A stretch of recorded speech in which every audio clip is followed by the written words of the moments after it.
I will suggest a protocol by which you can achieve a better relationship to your activities and to your dopamine system. In fact, it will help tune up your dopamine system for discipline, hard work, and motivation. Hard work is hard. Generally, most people don't like working hard. Some people do, but most people work hard in order to achieve some end goal. End goals are terrific and rewards are terrific, whether or not they are monetary, social, or any kind. However, because of the way that dopamine relates to our perception of time, working hard at something for sake of a reward that comes afterward can make the hard work much more challenging and make us much less likely to lean into hard work in the future. Let me give you a couple examples by way of data and experiments.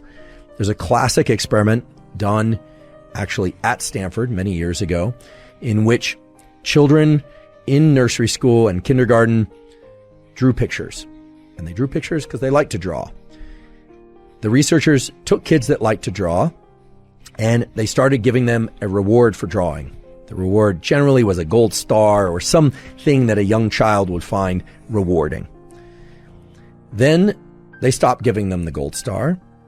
And what they found is the children had a much lower tendency to draw on their own. No reward. Now, remember, this was an activity that prior to receiving a reward, the children intrinsically enjoyed and selected to do. No one was telling them to draw.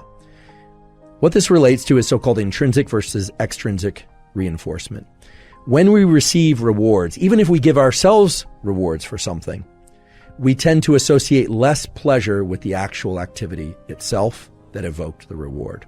But you also have to tell yourself that in that moment, you are doing it by choice and you're doing it because you love it. And I know that sounds like lying to yourself, and in some ways it is lying to yourself, but it's lying to yourself in the context of a truth, which is that you want it to feel better. You want it to feel even pleasureful. Now, this is very far and away different from thinking about the reward that comes at the end, the hot fudge sundae for after you cross the finish line. And you can replace hot fudge sundae with whatever reward happens to be appealing to you. We revere people who are capable of doing what I'm describing.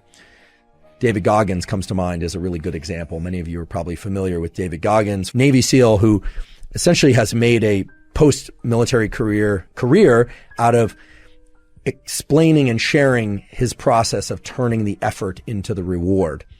There are many other examples of this too, of course.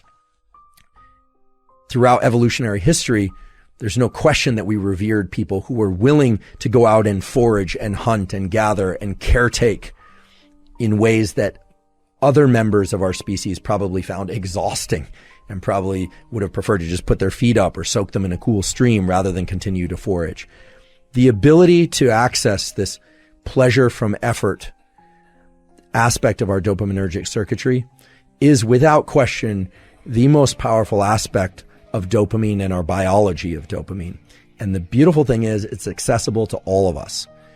But just to highlight the things that can interfere with and prevent you from getting dopamine release from effort itself, don't spike dopamine prior to engaging in effort. And don't spike dopamine after engaging in effort. Learn to spike your dopamine from effort itself.